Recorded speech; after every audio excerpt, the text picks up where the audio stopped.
Chat's really lively. Oh, look at there. It's already live, no intro.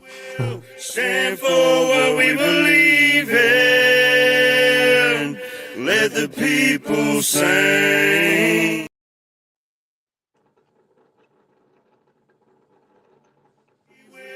Stand for what we believe in. Let the people.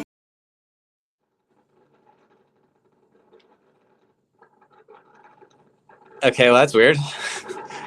Yeah, I'm going to say this is Technical Difficulties Tuesdays. Stand for what we believe in.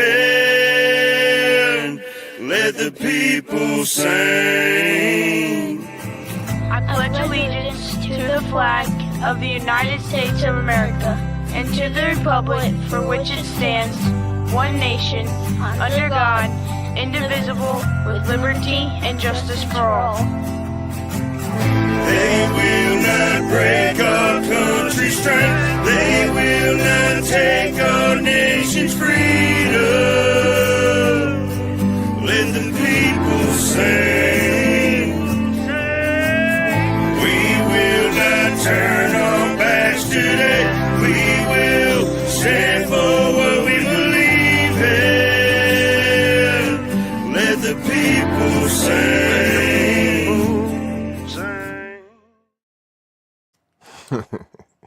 Good morning, everybody. Welcome to the F.O.B. It is Talk About It Tuesday, and every Monday through Friday where we regroup, recalibrate, and resupply so we can, Charlie Mike, continue mission. I hope y'all are having a good Tuesday, and don't let the technical difficulties get you down. Yeah, good morning, everyone. It's been a very weird morning already. Yeah. It has. It has. I'm pretty sure the technical difficulties may continue. I'm not to manifest them, but they're already here, so we got to work through them and get past them. And once you get past that speed bump, everything will be good to go. So I hope everybody's having a good day. I'm Double A, and I don't know if Brandon. Brandon, not Brian. Can you hear me? Yeah, I'm still here. Yeah, Can you I hear think me? as long as I don't talk, it don't cut you out. So. Well, it's not showing anything on my screen right now. It's black. So as long as you can hear me, we're fine for now, I guess. Yeah, I see you're black on your end, but I can still hear you. Yeah. Yeah. Yeah, so, you can hear me for now. We'll keep, because I don't want to hop off and then not be able to get back on for now. But good morning, everyone. Right. It's just technical days. Don't know what the heck's going on, but we'll see. But I'll only be up here for 10 minutes or so, and then I got a meeting. But yeah, good morning, everyone. Hope everyone's doing well, staying warm. It's actually warm in Pennsylvania. It's 40 right now. So, and it says it feels like 47, which is weird. So right, I'll take that feel like temperature. You think the feel like temperature would be the actual temperature? Yeah, no, it's and especially it's saying like it being this cold, it's saying what it actually is. But I mean, I'll take it. Right. As long as you finally get some snow down there and I get some warmth. I seen there was another burst, like this is a false spring. I put it in the Discord weather channel of the latest, what I've seen. And that's the only weather I watch. But it's gonna be warm, and then we're gonna get a little cold burst apparently. I just hope that groundhog is wrong. Like 6 so far he has been. I mean, we'll see, but like it was just such a cold January that like I'm hoping. See, for y'all, it was not. Like for us, we didn't experience down here, but I'd say for up there in the northeastern portion of the states and by the Great Lakes, I'd say y'all experienced it. What winter is actually supposed to be like as far as the cold, the snow. Well, getting 2 feet of snow in like 6 hours isn't anything that I want to experience or what it's supposed to be like. Like that crap can go away. Oh yeah. Yeah, is that normal? Like for the winters up there? Absolutely not. Because if that happened here, that would be like, okay, the apocalypse is happening. 2 feet of snow in Louisiana would be like, yo, something's wrong. Out. It happened anywhere down south, like that, I don't think you guys would survive.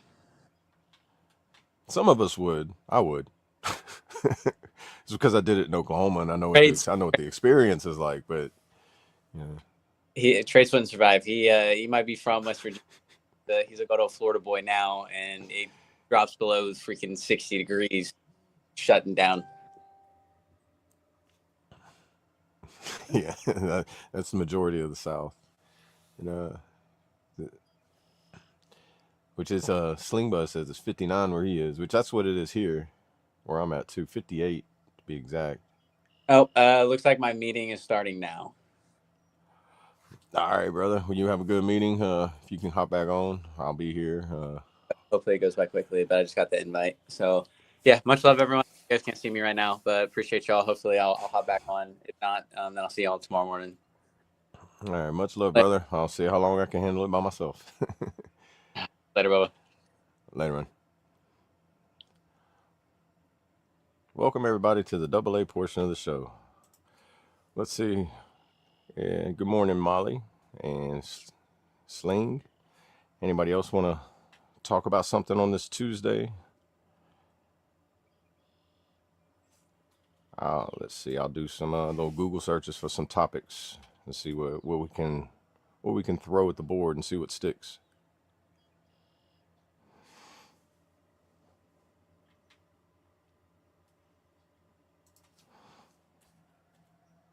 I did hear about a tragic shooting that happened in Rhode Island at a school, and prayers out to everybody and those traumatized, those hurt, and those that have lost somebody.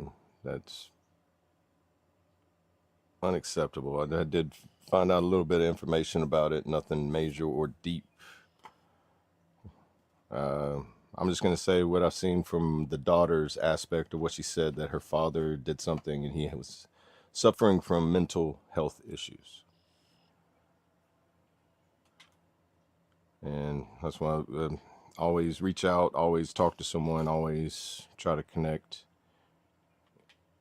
Always try to get yourself into a calm state to where you're happy with yourself. That way the outside world can't afflict you, where you cause harm to them or yourself.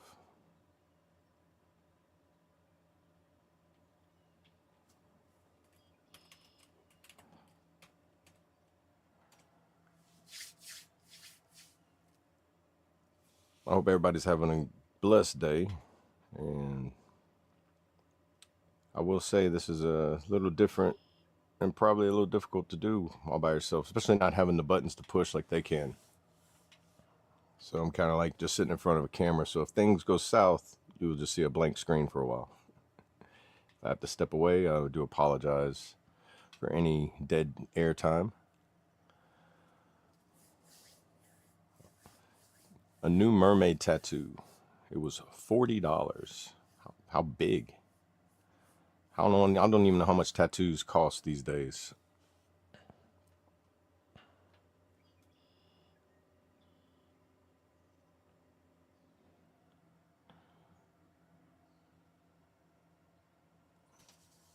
And I would ask for the location, but I'm just going to assume the top of the foot, one of the most painful areas. It's like about a 4 or 5 inch mermaid tattoo on the top of the foot. I hear that's the most painful area.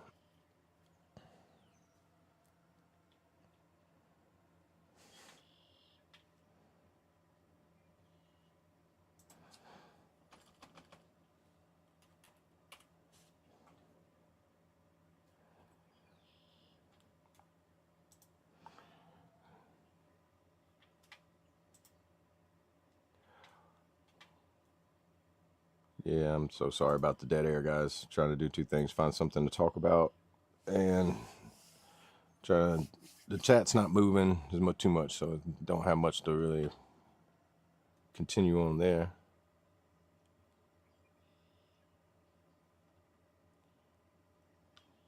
On this Talk About It Tuesday, what's your favorite beverage? Let's just start something simple right there. Elementary school type. You want a 5th grade education right here? I will hit you with some elementary school questions. It's not that big, it's small, and you have it on your arm.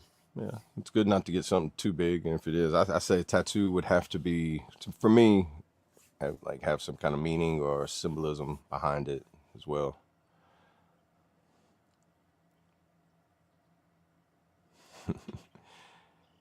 I'll take your time, Sling. Get vertical.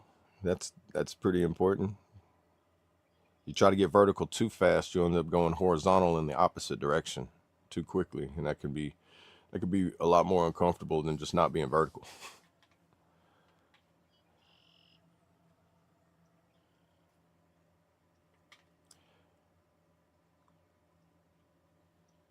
And if you're coming in on the, I wouldn't be able to bump you in. I don't have admin status, even though I'm up here all by myself. Brad should be on the sidelines, keeping an eye here and there. And Brandon should be back. And then if Chaotic, if he gets vertical, he'll jump in. He has access to do the button pushing. For those in the chat, any particular topics that I can go extensive on that you may have heard of in the past few days?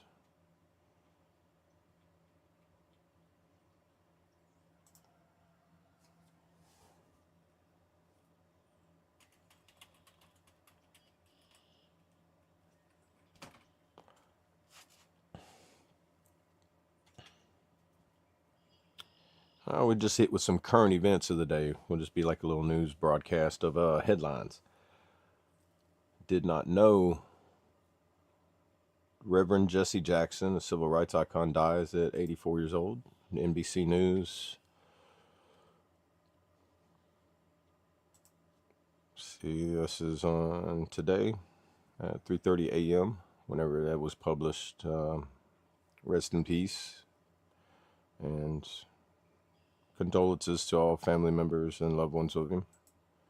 Regardless of anybody's personal opinions about him, a death is nothing to take lightly. So may the days get better for everybody afterwards. But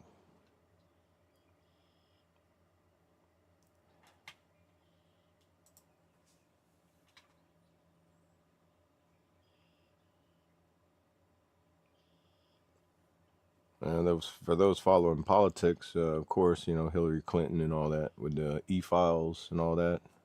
Not going extensive on that, but there's always something you can find about drama in the news as well.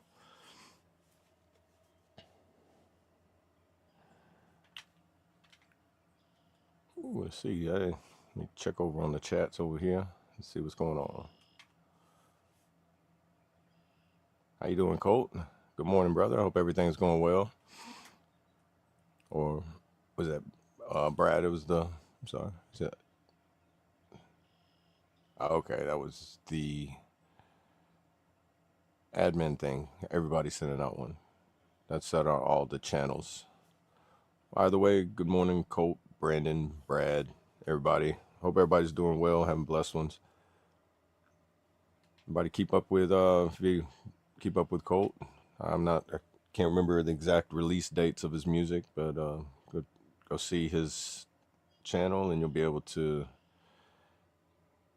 see the release dates and slight previews of his songs that are coming out.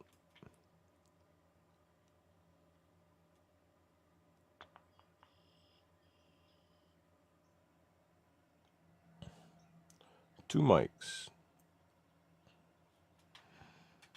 I've heard the song One Mic. I don't know if anybody's been that far back into the hip hop era in the 90s. Trivia on the F.O.B. Who made the song? Who made the song One Mic? Hip hop era.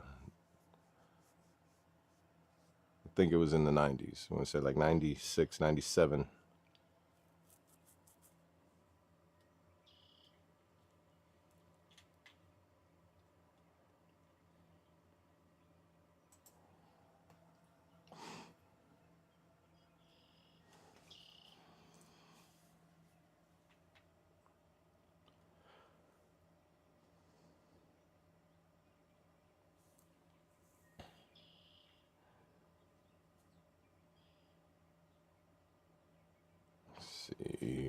Let's see.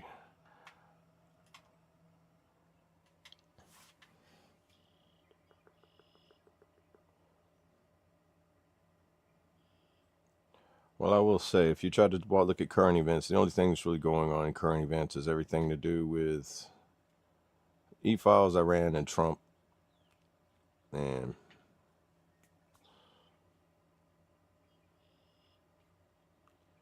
that's pretty much the normal what everybody's talking about these days. I'm not gonna lie, if I'm gonna say that some of that gets old. Some of that's depressing. Some of that's very aggravating to sit there and talk about politics and all these things that are happening horribly in the world nonstop.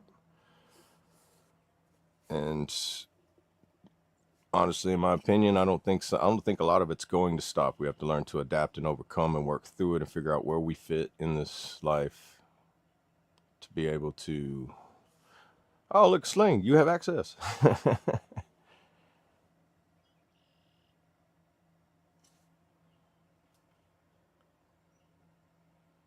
Good morning, brother. I think we need to stay diligent and strong to be able to make it through these hard times that are in everyday news. Good morning. Good morning, brother. I didn't know you had access. Welcome and thank you.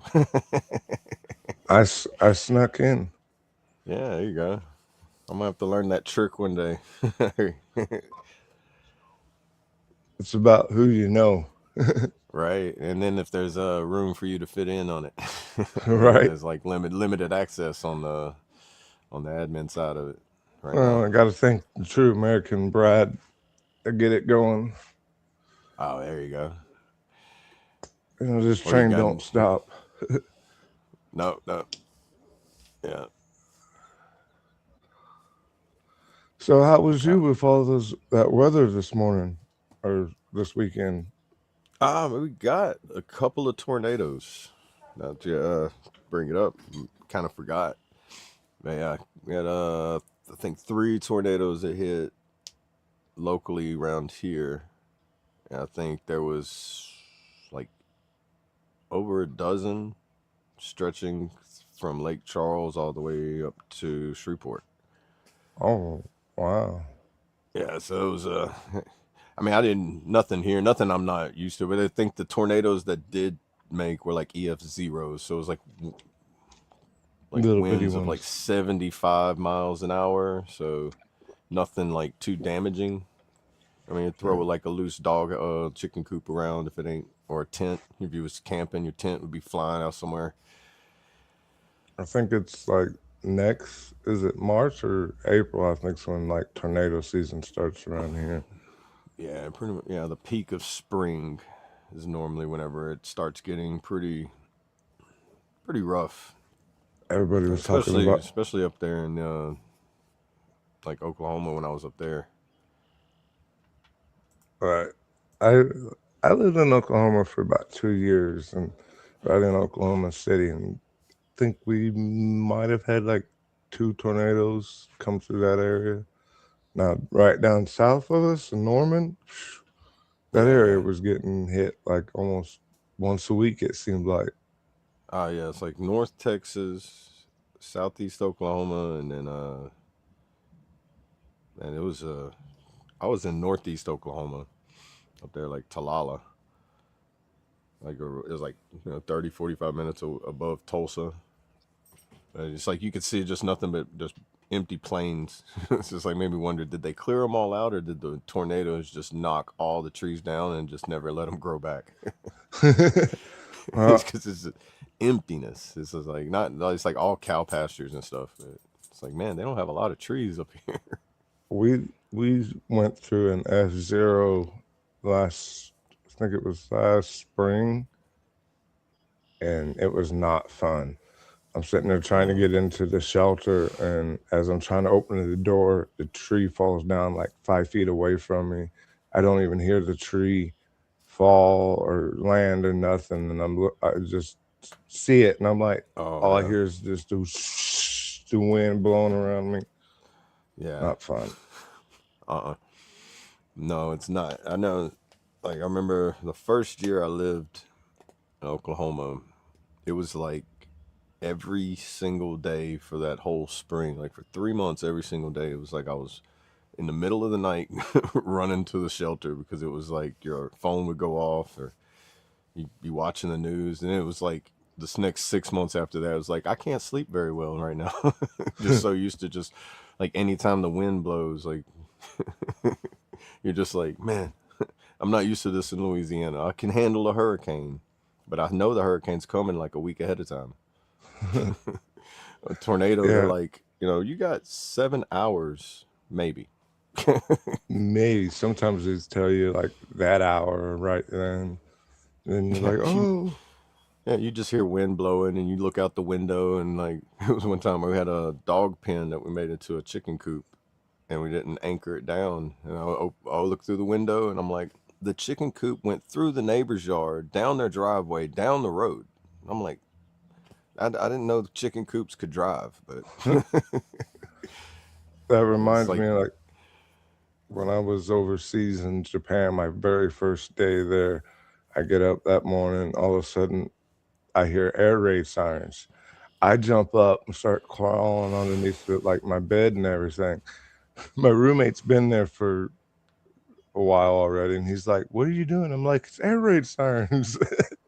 He's like, "That's their sign of going to work at the shipyard." And I'm like, "Oh, that makes sense." But it was man, not fun hearing the air raid sirens at first. no, because I think the tornado sirens or the whatever they have three different tones for the sirens, like flash floods, or it's either earthquakes or flash floods, and then they got the ones for tornadoes, and then they have one for like if it's like an aerial attack, like if we were under like get to a fallout shelter. Yeah. And they all have like a different sequence to them. I didn't know that until I was up there for one time. They were doing like testing of all of them, and I'm just like, "What are all these different sounds?" Like they were going. I thought the U.S. was under attack at this point. I was just like, "What? What's going on? Are these the trumpet sounds they talk about in Revelations? Is everybody else hearing this? I don't know what's going on." And I know you was talking earlier about. I want to digress for a minute. You was Oh, go ahead. asking when Colt's music drops were Better Man is coming out March 11th, and then Ride is coming out March 25th, and then he also has a drop Is- with Yeah, I was gonna say, isn't he featured on one with somebody that's coming that up he's pretty featured soon? on. I think it's The 25th, I think. I got the 25th in my head for it's either that or something Sweetie, or else. I can't pronounce that his name. Yeah, it's on the 25th. Okay.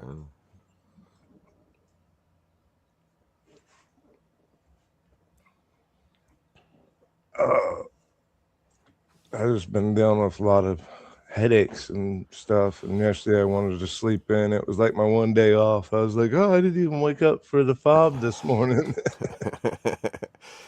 Oh man, I was wondering if the technical difficulties was going to get us started. Yeah, I seen we But had a little bit of issues with the sing this morning. yeah, I think it's because Brad's in a different location at the conference he's in, so we're trying to do things remotely while doing like we'd already do it remotely, but he's away from his normal place he does it, so it's like I think that's making the technical part just be a little difficult right now. Right. Yeah. But speaking of the headaches, I noticed like a couple people have been doing. I think this false spring or this feeling of spring that's coming around for like everywhere. Like here, no, not for Brandon. He's not. He hasn't. He's slowly getting that feeling right now. I think he's Yeah. 40, but feels like 47. That Ooh. it's making the plants produce pollen. Like even though it's like no leaves and stuff, like certain ground plants. So we had a pollen alert the other day. I was like, interesting. And the very next day, people were like, "Oh, I'm all stuffy. I got a headache." Or I'm like, the allergies of like the season's getting all out of whack. Just throwing allergies out of whack. Night crawlers are already crawling around here. Yeah, it's I went out interesting. I went out in the yard last night and I was like, what are these little bitty, it looked like little crawdad mounds, but only about maybe half an inch tall. And I was like, this ain't no crawdad. What is it? Walked out there and there's big old night crawlers crawling up. I'm like, man, it's springtime already. It's almost fishing season. Oh yeah, I was watching well, what's his name? Pelican Bone Outdoors. I watch his YouTube channel, and he's down in Lafitte, Louisiana. But he does like crawfishing on his own, like crawfish traps, and goes places kayaking, fishing, and like red drum fishing. I love watching his channel because he's like showing all these different ways to catch fish in places. But he's getting crawfish right now, and he's like, this is the earliest he's ever gotten crawfish. Wow, that's crazy. Yeah, it's because they burrow down whenever it's really cold and deep in the mud, and then whenever it warms up, they come up. So it's like that false spring, or that's this feeling of spring, which that weather thing I put in the Discord. He's saying that it's a false spring, so it's like we're gonna get like another big cold snap. I think. Oof. I can't remember when. I didn't finish watching it, but I know it's like he said sometime in March, like think mid-March. St. Patrick's Day. It's gonna be perfect. St. Patrick's Day. Everybody's gonna be frozen and. I remember when I was living in Colorado, it'd be Mother's Day, and there was a 50% chance of snow almost every year. Ooh, I lived there. Where was this?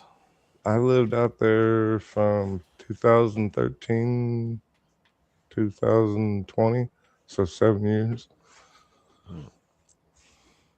I moved around a lot once I got out of the military, one place to the next. Couldn't stay too many places too long, it seemed like. Right. Well, yeah, if you've been in for a while and you change stations, I mean, it's like most people change duty stations, whatever. Every 3 to 4 every years. 4 years, yeah. What I say. Like, I some think people it every was, 2 years, or put in a transfer somewhere sooner, or you get a promotion that bumps you somewhere else. And well, moving in around is pretty common in the military world. the Navy, it also depended on your rating because some ratings were full-time sea duty, some Right. were part sea duty, part shore duty, some were all shore duty. So it just depended on your MOS/rating. Right. Speaking of like ratings, I know you were working on your disability. Have you already filed? Yeah, I got all my appointments made, and just waiting on them to send all the evidence and review it, then make a decision, and then that now I'm at that part where it's going to take a while before I hear something. Right. I've done like the evidence gathering and everything. Yeah, I didn't do the intent to file whenever I should have, so I just did, instead of doing the intent to file before, I just did I waited till I had everything, and then I filed it. And I knew about the intent to file, but I was being lazy. It was one of the procrastinating things I did. Bit myself in the butt on it. I didn't know about the intent to file my first time. Didn't quite have all my medical evidence on some things, so that's why this time I did my intent to file, making sure I get all my medical evidence right now. All my buddy, I think what they call it, buddy statements. Yeah, you can get buddy statements. I had to make a personal statement, which is good for you to make one anyway, because it kind of like breaks down what you want to tell them. Like if you were sitting in front of them, telling them why I'm making a claim, and then you have a buddy statement that matches that. Especially if you don't have, like, I haven't got a buddy statement for anything, but if you don't have like the medical evidence or anything like that to prove this happened to you while you was in service, but I have 5 people that were there when it happened, even though it didn't go to TMC or sick hall or anything. The buddy statements kind of, from my understanding, help build that case to where it'll like help you get approved for it. And when I was in the buddy system or going to sick call, it wasn't. You didn't really want to go to sick call unless you had to. And all they were going to give you was some ibuprofen and say, "Here, carry on." See, I waited until drill sergeant looked at me and goes, "Why ain't you going to sick hall?" And I'm like, "Because you didn't tell me to go to. You told me not to." And he goes, "You're stupid." I'm like, "I guess I am. I'm for listening to you and not going. I guess I am." I I mean, remember that they told me, looked at me, and was like, "Man, you should have went." I was like, well, "Can I go now?" He's like, "You got to go now. there's no, there's no, can I or am I not going to?" I I learned very quickly, pretty much not to want to go to the medical because I got I was in A school and I missed PT that morning. So I was like, I'm gonna go to sick call. I was like, oh, my stomach's hurting down here on my right side. Next thing I know, I'm being put in an ambulance, being taken to the Naval Hospital about 40 minutes away, and then they and it put me in the hospital, and I was in the ER probably about 4 or 5 hours. And it's like, oh, we're going to keep you. Your blood counts up. I'm like, okay. Next thing I know, they're like, oh, we're going to take out your appendix. We think you might have Oh wow. appendicitis. It was a lot of good times, Yeah. especially they got out. It was like, well, you went from being you missed PT because you was drunk to be getting your appendix taken out. I'm like, yep. Right. They're thinking they're trying to be like, "Oh, so you just getting drunk again?" Like, no, this time it was for real. But I didn't really need it taken out because I didn't have appendicitis. They was just worried that it might Right. Well, rupture yeah, I know. and Like, I had a friend who had his appendix ruptured, and man, he looked like he was. It looked like he was like at the end. He was like screaming, yelling. It's almost like somebody. I guess he's described it as like somebody stabbing him in the gut and just turning the knife. Like, I oh, was like, ah, it it hurt, but it hurt more. I think once I got out of the surgery, they gave me the first shot of morphine. The second, and then I didn't want to wake up. I was like, it still hurts too much, so they gave me a little bit more. And next thing you know, I'm screaming, "Wee! I'm on morphine!" And right. they push me up to my gurney and to the bed. That says, "Well, since you're on that, you can get yourself into your bed." I learned very quickly not to upset the nurses and stuff. Yeah.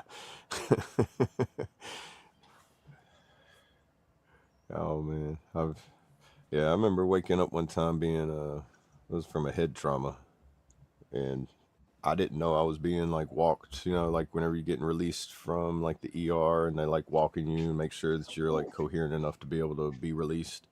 I didn't. I came to like in the process of them doing that, and I thought I was like being dragged somewhere, and I'm trying to like fight away from these two guys who are like 3 times my size, and like trying to fight away from them.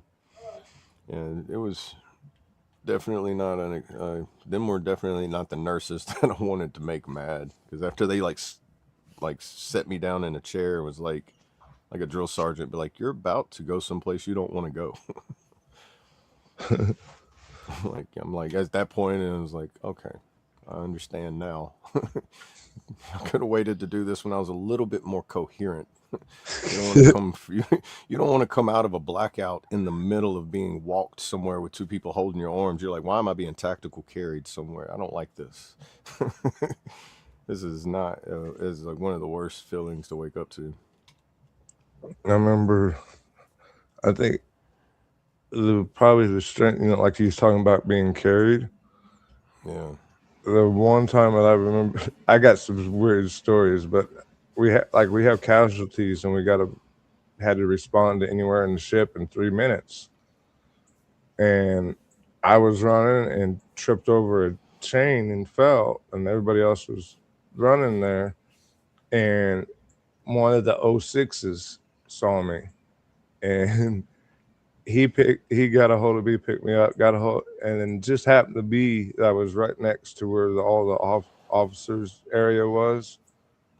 So I had two O6s carrying me down to medical to get my Yeah.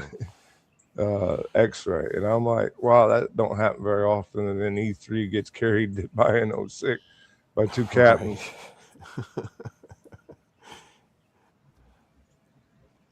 What up, Good Lone morning, Wolves? Lone Wolf. Mud Daddy, I missed you in there. Good morning, Mud Daddy, if you're still in. That's why I wish I had the admin status. I think they can see how many people's in from all the different channels. All right. Yeah. And speaking of like the sick hall, like whenever they told me I needed to go, I remember because like in that basic training, they got the different groups like A group, B group, C group, and D group based on how fast you run your initial like your first like what they call the 1, 1, and 1 PT test. Kind of see where Yeah. you place in like speed, push ups, and sit ups. So I got put in A group. I think it was like probably 4 weeks in, 4 or 5 weeks in, keeping up with A group good, and then all of a sudden like we're on this. You know, they always say we're only going to run 2 miles. The next thing you know, you're like mile 4, mile 5. While all the slow runners are like, you know, doing their 2 miles, we're like, we're just going to keep going. And my legs started going numb. And then that's whenever it was like, why couldn't you keep up? And I was like, drill sergeant, I can't feel my foot. He goes, why ain't you going to sick hall? And I'm like, y'all told me not to go to sick hall. That's when he was like, you're dumb. I'm like, I know. Can I go to sick hall now? Yeah. And in like 2 weeks, it was like, it ended up being like some tendon issues. And like for 2 weeks, I was on crutches. I'm like, man, I'm going to get recycled. I'm going to have to start back at day one. I think I had a dream last night too about like coming to me and be like, all right, you got to go back to day one. You should recycle your holdover. And I'm like, no. Ooh, would not have. I've recycled. I think we had 2 people in my division that had to recycle, and our recruit division commander was one of them that got recycled back 2 weeks. And I was like, oh, there he went. Thought he was supposed to be in charge of all of us. Right. Now I had a couple of holdovers that were in my company too. Like I remember being in my platoon. Like one of them, I was like, "Why are you a holdover?" And the other one, I was like, "I can see why you're a holdover." But they were both cool. But it was just like one was just like he kind of like he lost interest and was like, "I just really don't want to do this no more." And it was like he would go back and forth, like, "Oh, I like it," and then the next day he wouldn't. Then he would just not perform, and you end up being held over so long to where they just trapped you. I think after like 2 or 3 holdovers, like if they, I think it's a 2 strike rule on most of it, and then you end up getting processed out, which I think takes longer to get processed out than it does to get processed in and graduate. I know someone that was processed out of it was a Marine boot camp, and I think it took them 2 to 3 weeks to out process.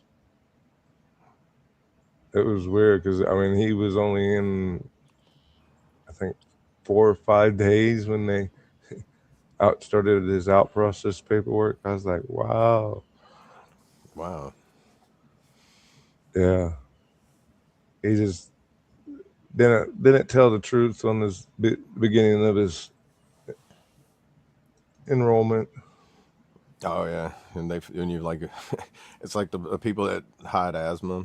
Some of them can get away with it, but then if somebody's got such bad asthma, they're like, "Why didn't you tell us you had asthma?" You know, it's like some of those, or some of the small things that you're like trying, like they say you're trying to hide, but it's just like some of the pointless things like color blindness, flat foot, like those things. Like you can't be in the service because of those. You know, like if they find out that while you're in, or if they diagnose you with it, they process you out. Which I don't think that's the big deal now. I know like It's it used to be a big thing. I know that my flat foot came afterwards. All the weight and ruck marches and staying on your feet and standing in attention and trying not to lock your knees. I imagine everybody's feet gets a little bit flatter. I've only seen 2 people fully fall out from locking their knees in. Man, I can't remember her name. I remember it was a couple years after I'd been in my unit. It was like I was in headquarters platoon, so like in our drill hall, we would like horseshoe around, be like headquarters, first platoon, second platoon, and then detachment would be like the next horseshoe around. Somebody in second platoon and second squad, they locked her knees. She was pregnant, and she locked her knees. Instead of somebody catching her, they just stepped out the way. She like Ooh, you heard her head hit the it's like a basketball court, like concrete floor, and she hit. Man, it was like everybody's looking over and like, why did you step out the way? Like, man, at least I was like all the way over there, like, oh, it was loud enough to make everybody kind of like jerk a little bit, and be like, what happened? But we were facing in a way to like where you seen her going back, so like the way we were angled, we could see all the platoons, and it was just, oh man, seeing it happen, it's like now it's like slow motion. so she fell backwards. Yeah, she fell backwards, and like everybody's like, somebody could have grabbed her, like helped, like stopped her from falling, but it was just weird. They just sidestepped and bloom, like they. It's But I've yeah, seen she ended. I can't remember if she stayed in the unit for a while. She was still in whenever I got out, so she ended up being all right. But I've it seen was them one of those moments. It's like, man, I've never seen that before. I've seen them go this way, and I've seen them kind of go sideways, but never backwards. Yeah, she went smooth. It might have been because she was pregnant and she was already kind of like leaning back from being pregnant, you know? Like, I can't, I'm imagining you do have weight pulling you forward, but you're trying to like counteract it, and that locking your knees, and you just like your head roll back. Where the head goes, the body will follow. Mhm. It's the way it happens. Yeah. But man, I know she went to see medical on that, so like, I do hope that she got that service connected. Because that hitting the back of the head, regardless. I mean, that's concussion, that's TBI. You know, regardless. As many as I've had, if she got out of like not having a head injury from that, I'd be like, man, that's surprising. It's with surprisingly with all the falls I've had, I don't remember hitting my head. I've Oh man, hit my back. I mean, when I was 13, I fell and twisted my ankle and fractured my wrist. But What up? oh, What there up? he is. There's Staff Sergeant. there he is. You tell us about the times whenever you've seen somebody lock their knees in formation. Oh, is that what you guys are talking about? Yeah. Oh God, Like, I mean, just the one where to most start? memorable moment that you've ever had. Most memorable one. During like the like I think it was at drum, but it was like during like the division like change of command. Yeah, that's There was normally when like, they happen too. well, it's you're out there rehearsing for like 4 hours before it starts Yeah. plus, but it was like as soon as we started that there was like probably 20. I mean, granted, there's like 10,000 soldiers and stuff like in that, like at the parade Yeah. field. Like as soon as it started, it was just like freaking the medics were just running around because people were just dropping. Man. See, I've never seen that. That seems, yeah, that's how it is in the active army. Yeah, I've well, done you National go Guard like change through of like, commands. We never had like 10,000 people. I'm pretty sure it's like close to a couple thousand in the ones I've done. I And mean, it for Yeah. seemed division, like, I mean, it's like the entire like Fort Drum, and at that point, there's like the three, well, technically 4 brigades up yeah. there, so it's like a couple thousand from each brigade. Ooh. But yeah, like Yeah, but divisions normally are up to 10,000, ain't it? I think that's the amount. I was no, it hearing it would on something I was watching earlier, and they were talking. It was a podcast. They were talking about like the amount that's in like a unit, platoon, division, I think brigade. like average like a company's like 150 to 200. Battalions are usually like 700 to 800, depending on how many companies. and then a brigade is what, like 5 or 6 battalions, and then the divisions, 4 brigades. But yeah, Yeah. it was fun. But yeah, it was like as soon as we started, like no one did anything during rehearsal, but it was like you show up at 8 o'clock to do rehearsal, and the actual ceremony doesn't start until 3. Oh yeah. Hmm. Dude, y'all never had to do, well, I don't know, might have been just been for the National Guard. We would go out there the day before, and then we'd go out there hours before it, and then we'd have a long break, and then you'd see everybody gathering up, and then it would be like you'd have to sit there and just wait until everybody got in their seats. Then you'd have to like go while you're waiting on everybody. It's like, and then the point of the day depends on, like, I remember getting bronchitis one time during change of command, where I'm sitting there and they're watching me just sway back and forth, and they're like, "Are you okay?" And I was like, "I'm not feeling too good." And it was like, "You don't look like you feel good." It was like, "Go to sick hall." It's one of those moments we were talking earlier too. It's like whenever you don't want to go to sick hall, and then they're looking at you like, "No, no, no, no, you need to go." when the NCO is looking at you like, "Go," I'm telling you, it's an order. I think there's once, it wasn't during like like anything special, but it was like I went and did a competition. This was like during deployment. Like I went to like Kuwait or something to do like NCO of the year, some crap, because they still wanted to do that for some reason while we were deployed. So it was like just a week of being.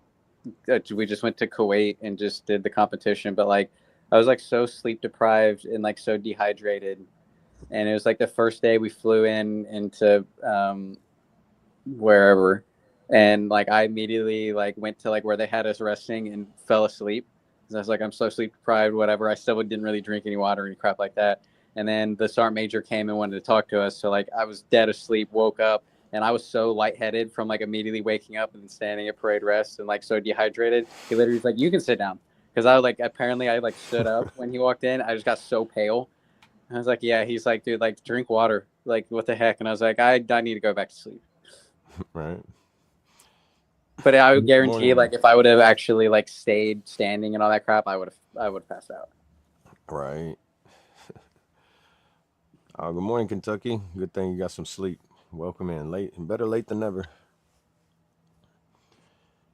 See, that's the thing Yeah. when I hear Army people say division, even though I've been like in the Army Reserves, I still think of like the Navy means like a division means like unit. So like your division, like in different parts of the ship, have different divisions, and they're only maybe like 100, 150 people top. Oh, so it's like a company size Yeah, section kind of a thing. Okay. How does it break down in the Navy? Like, how is it like the different echelons? like I mean like groups. Yeah, like the names and all that stuff. Um, like for like there's the division, the shop division, and then can't remember the other ones. There's only like 3 of them when we was on the ship. Okay. But like when you're in the E1 to E3s, they're all seamen or firemen, and then the E4 is an NCO petty officer. So all E4s in the Navy are NCOs. Kind of different than in the Army, because the Army, the only time an E4 is an NCO is if they're corporal. Yeah. And the Now only time you're they a corporal is in, I think, isn't it? You might correct me if I'm wrong, Brandon, but a corporal in the Army, they're only a corporal if they're in charge of like a squad or a team. Something not like that. technically anymore. They changed it to where as soon as you graduate BLC, then you get pin corporal. Even if you're still an E4. Yeah, so you can be, but it's Okay. typically like if you can get corporal before that still, but it's like as soon as because they're trying to distinguish of like the typical sham shield, like you've been a specialist for 7 years kind of crap, to Right. where like as soon as you graduate BLC, like you're technically like able to get promoted to E5. So they're like trying to make it to where corporal actually means something now. Right. It still doesn't, but It's kind of like the difference between being a master sergeant and a first sergeant, right? You still have responsibilities, sometimes more, but you still get paid as much as the guy who has Yeah. less. You know, it's like I was like almost like getting promoted from master sergeant to first sergeant. It's almost like, well, thanks for the just the pin. I'm not getting a raise, so Yeah, and like now I what I got got more pinned. responsibilities and I got pinned corporal the first time before I got demoted. As soon as I like took over a team, because they're like I think I went from like PFC, and then it was like a couple months later I took over, or I got pinned specialist and I took over a team.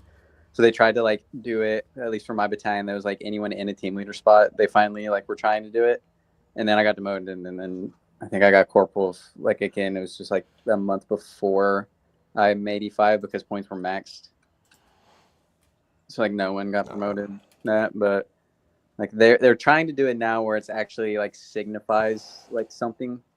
But most of the time people just get it as soon as you graduate BLC, and you'll wear it until you like make the list for E5.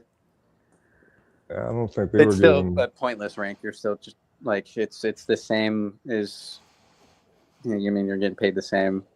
I mean, still, I've been in a 7 position for like 2 years and some change now, and I mean, I'm still getting paid the 6. So, oh really? I'll take that. So They don't. They're not going to do back pay for Heck for you no. on that Like, either.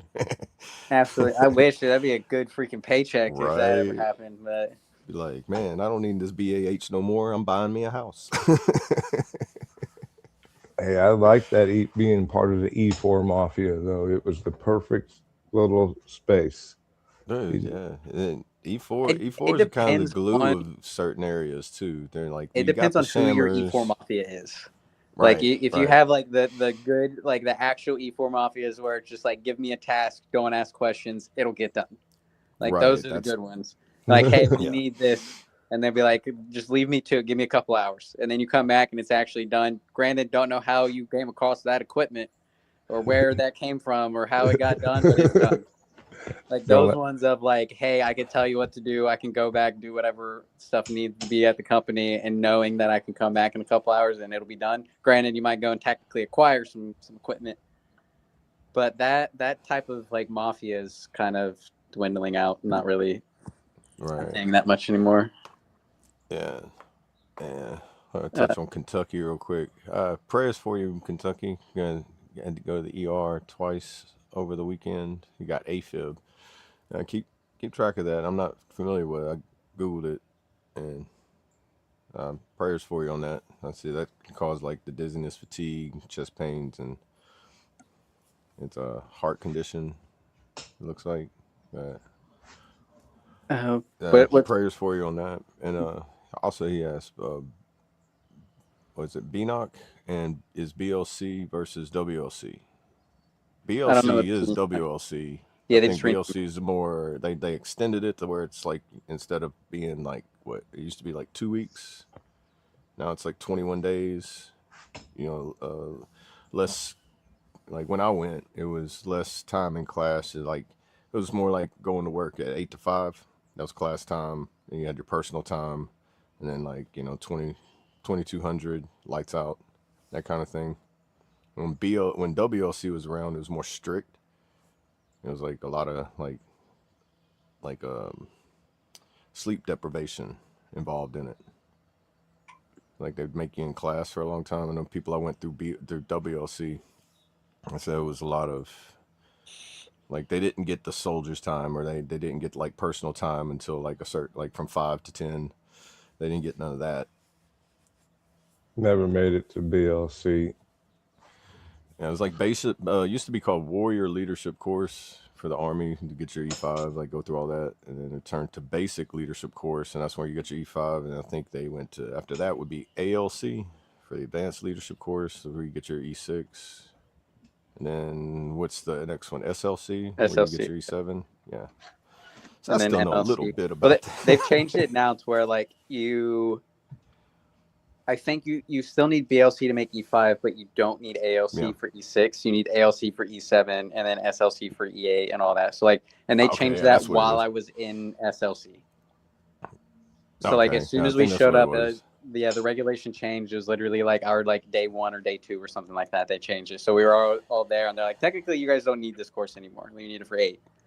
And we're like, cool, like we're still here. So they're like, yeah, like I know, like, I'm probably not going to another like NCO course for like 5 years. Yeah, I was technically an E3 when I went. I got promoted back to an E4. Then I got demoted back to an E3 once I got done with BLC. I was It was an E5 What about- promotable. Got knocked down to an E3 in 01.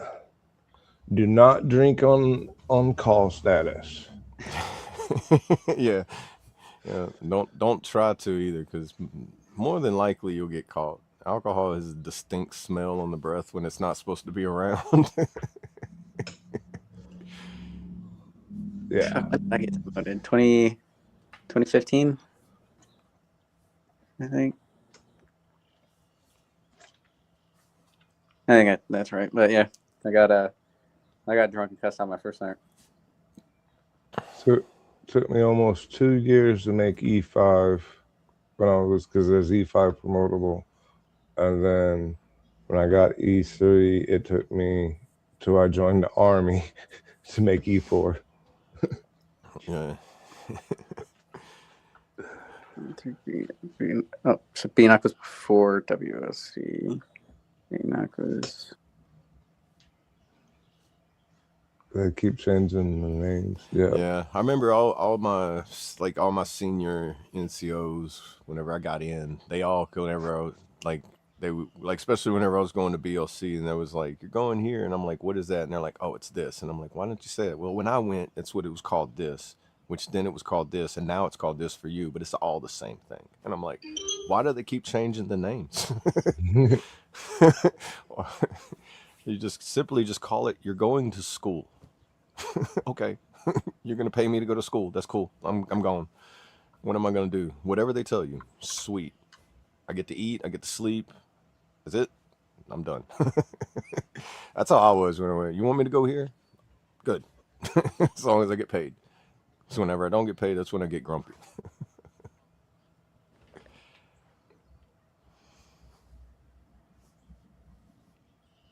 Well, I don't know how it was when you guys went through. BLC was like every MOS or WLC or BNOC or whatever you want to call it. It was like every MOS went. So it's like, freaking you be with everyone. And then everything after that, like ALC, SLC, MOC, all that stuff is like MOS specific.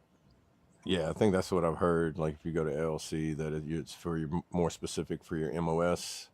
That makes sense. Or whatever your primary MOS is. So it's like I said, also if you have like 2 secondary, you get to choose which one you want to make your primary, I guess, if you've met that, like held it for more than 2 years. I think whenever I went to MP, I had to be an MP for 2 years before I could go back to being a primary 91 Bravo mechanic. Because like after 6-7 months of being an MP, I was like, hey, I want to go back to being a mechanic. Can I just go back to the motor pool? And they're like, not for 2 years. I'm like, I haven't heard of that. And like I was still an MP going through reclass when I went to ALC. So I went to MP ALC, and then like 3 months later, I was a 79 Romeo. I don't know if it's different for National Guard too, because like whenever you're in a unit, I guess to hold that for their books or whatever. I don't know how that works, because like a lot of stuff they would tell me, I'm like, that sounds a lot of politics that I don't understand. So I'm just gonna. Well, for you guys, it's definitely based off of like slots and who's holding like what position and stuff like that.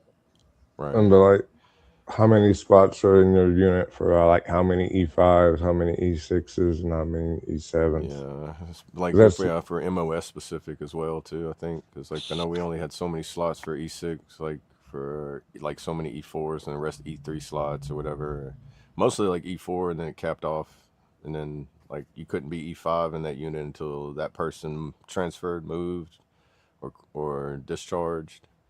And then most of the time, it's like whoever's next on the list anywhere else gets first dibs on it versus you if you're in that unit already. At least that's how it was for me. You got to go by time and service, time and grade, all that good stuff.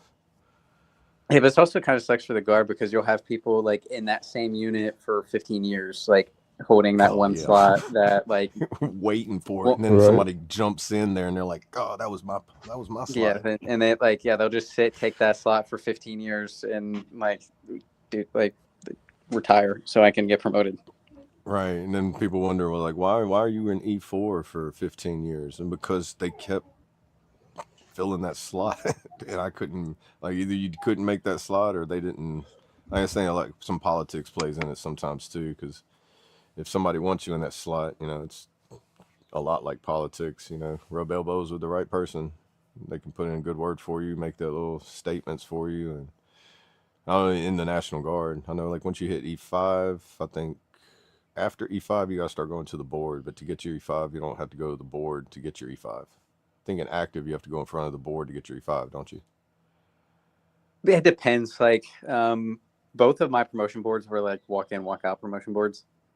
Like my E5 one, I did it was like MP of the year.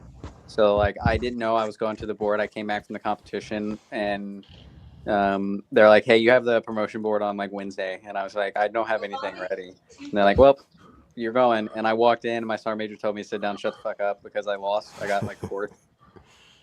And then so he's just talking shit to me for like 30 minutes. And he's like, all right, you're promotable, get out. And I was like, you guys aren't going to ask me a question. He's like, you want us to? And I was like, nah, I'm good. Like, I appreciate it. Like, oh. Morning, But you man. you have to go before you have to go before a board to get your promotable status. Oh, okay. See, I think it's just slightly. I don't know. They might have changed it. Like I said, I've been out since, oh man, 8 years now. I'm pretty sure Like, there's a you still lot have of to go things have before a board. changed. Yeah, have changed. Like like in the guard side. I wonder if they've changed a lot of stuff there. I mean, I'm also like I've been out of that stuff for a while because like in recruiting, every like new NCO and stuff we get E6 like at the minimum now because you get pinned E6 as soon as you graduate recruiting school. Like that's part of the ceremony and stuff now because they're trying to like Oh, entice really? Y'all people to don't come have any through. E5s that are recruiters? The only ones that are E5s were they came out here or they came to recruiting before they implemented that, which was like I think it was like 2020, end of 2024. Okay. Yeah, They I started remember. that. So any E5s that are still in recruiting came to recruiting before that. But like they started, it was like October of 2024. Like as soon as you Yeah. graduate the ARC, you pin E6, which is screwing a lot of people because they like will volunteer for recruiting like shortly after they make E5 and then come out to recruiting as an E6 and you don't have any like team leader time or any crap like that to where like the timeline for you to get promoted and like what they look for E7, like you're just screwing yourself. Yeah. Like when I left Columbus, I had an E6 that showed up and he was in for maybe 3 years because he got pinned E5, immediately dropped a volunteer recruiting packet, and then within like 6 months of him pinning E5, pinned E6. I'm like, dude, you're not making E7. Like, you're going to be in E6 for 6 years. Man, I know. But yeah, that's like one thing. I was with like one of the enticed. guys in my unit. He was one of the mechanics. He was on the E5 slot, and he'd been in he was getting his 20-year letter, and everybody was like, when are you going to get your E6? He's like, I'm stopping right here. He's like, I've been at E5 for 14 years. I'm done. He's like, I didn't want any more responsibility after this. I was like, so you just denied all possible promotions for 14 years. And he was a really good like E5 too. So it was like you should be like a first sergeant or something. It's like too much responsibility. Yeah, you pretty much have to try at that point to not get promoted. Like especially like going for like E5 to E6, like that's literally just your battalion saying, yeah, like you're promotable. Like E6, E7 is a little different, but like that you have to try to not get promoted. That's crazy. It's like all the way up to E5, you're trying to get promoted, and after that, you're just like, no. I guess E5 is like a good stopping point if you was like saying for retirement purposes and like you're going 20 years. I don't know. I guess it's. Well, they changed that now. I don't know when that happened, but like for QMP, which again it might be different in the Guard and everything, but like I think it's like 14 years is the longest that you can be in and be an E5 before you get QMP. E6 is 20, like E7 is like 24 or something like that. Okay. I have to go through and look and see if they changed it, but I know like you can't get to 20 as an E5 anymore. Wow. Okay.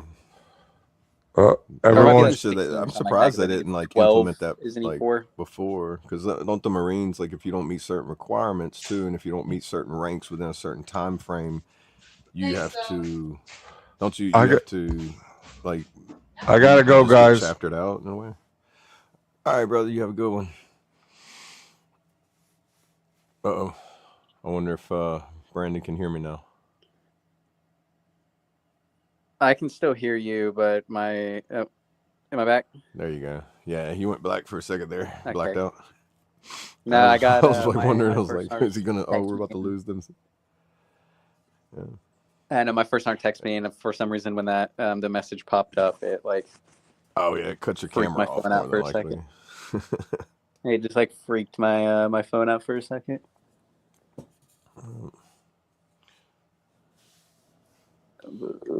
Yeah, I can look to see. I don't remember when the QMP stuff is now, but I know it's like 12 years is the longest you can be in as an E4. I want to say it's like 16 for an E5 and then 20 for E6.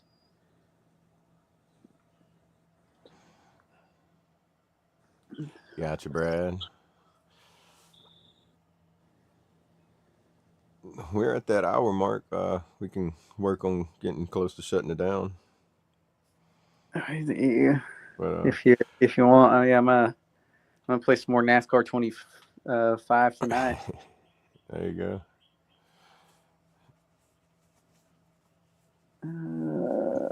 Yeah, I forget who was telling me. I was listening to a veteran with a sign. He was breaking down the Marines on like if you meet like after 4 years or like the requirements to continue on. Like so somebody that's been in the Marines for like say 25 years, like it's almost like a major accomplishment to be able to stay in the Marines that long because it's so strict to be able to re-enlist. Yeah, hold on. Let me see if I can find that real quick. It was like the timeline. That's always intrigued me too because I know some people it's like they want to go for the 20 years but it's like but they wouldn't let me and I'm like man, and I've known people that stayed like they were at E4 for 15 years and there was like Well, I mean, I'm it's like also just, like I'm in general, like nothing against like the Marines, but like they abuse the hell out of like their lower enlisted to where like a lot of them just can't physically stay in. yeah, that's true too. I think a lot of areas of I think Army and Marines just like physically breaks them, and then in some cases probably mentally breaks them in some areas too. I mean, there's some training of like I'm pretty sure like you don't see the full extent of some of the training what you see on TV and documentaries and everything, but what I've heard some people going through like SEER training. I'm like, bro, that training by itself should come with a disability rating. I went to I went to SEER school and end up like breaking too many bones and getting dropped. I will never do that shit again. Yeah, see that by itself, like, and don't they purposely break bones that don't get service They related? no, they can break 5 minor bones. At least is Oh, whenever see, I went through. They obviously change it all the time, and it's never the same thing. right. That way you can't really tell anything. But like, yeah, they can like when you're going through and getting like tortured and crap like that. Like they can break up to like 5 minor bones. Yeah, Mine which is is like pretty much like fingers, things with joints that. yeah. I end up breaking my scaphoid in my wrist, and like I like cracked like it was like a hairline or something like in my jaw from it. But like they literally just beat the shit out of you. Like Yeah, it's that's what tough. I've But heard, and then hearing people say it, and I'm like, and especially people I know is going through it and they don't have a VA rating, and I'm like, bro, you went through SEER, you should just automatically. I think because even don't you go to the airborne jump school after so many jumps, you automatically get a rating. I have no idea with that. I would I've make sense. heard somebody tell me that. I might be wrong on that, but Well, I know like my best friends brag right now and like they jump all the time, but it's like people that have been doing the jumps, like you legit like one of my buddies been I think he's been in like an airborne unit for like 12 years or something like that. Like he's legit an inch shorter than what he was when he joined, just from the compression of Granted, I mean he's probably had a couple hundred jumps or something at this point, but like he's legit wow. See, I heard somebody told me, because I had a buddy, and this was also too while we was in AIT, and it was one of the NCOs during AIT telling him, was like, if you make it to 100 jumps, you guaranteed to get a certain percentage rating for the physical impacts that like you end up taking from hitting the ground from the jumps, because they're not normal parachutes. Like they don't like float you down real nice and slow and comfortable. You're kind of going down at a good speed. Aren't you? I mean, I never got the chance to do that. No, I never went and did airborne. I was sick with air assault, but yeah. Hey, first rule of SEER training. Don't talk about SEER training. Yeah, that shit sucked. I would never do that.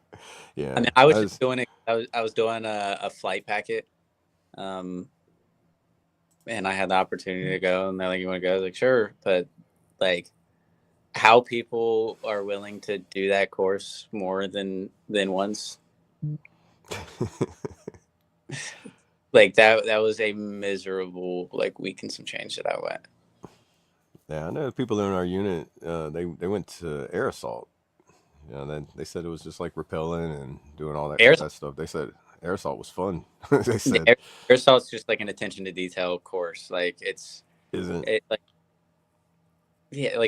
not like anything tough. Like obviously there's like the physical standard stuff you have to meet, like the running and the rucking and all that stuff. But like if you got that, like the biggest thing that gets everyone on air assault is sling loads, just because it's so like methodical. Yeah, like the process and all that stuff of like inspecting the sling loads. Like that's where most people drop, just because like you have like going through your sequence and like making sure you get all of, like the gigs and everything. Like the school itself, like after. Like first week is just learning about helicopters and like what they can hold, how you sit, where you hold your rifle, you do your rappel seat. And then all of week 2 is just doing sling loads. And for literally like from 9 a.m. until like, 17, 1800, you were just practicing like your sequence. And then on test day, you have to find 3 out of the 4 deficiencies that they put, which could be something minor or something big or whatever. But if you don't get the 3, at least 3 of the 4 on each of them, and I think it's like 6 different like inspections you have to do, or 6 different like loads. If you don't get that, then you're dropped. So like that's like the only hard part, and where most people will get dropped. And then like week 3 is literally just rappelling. You go off the tower, you go out of the helicopter, you do your ruck march, and that's it. Like the most annoying thing was every time your left foot hits the ground, you have to say air assault.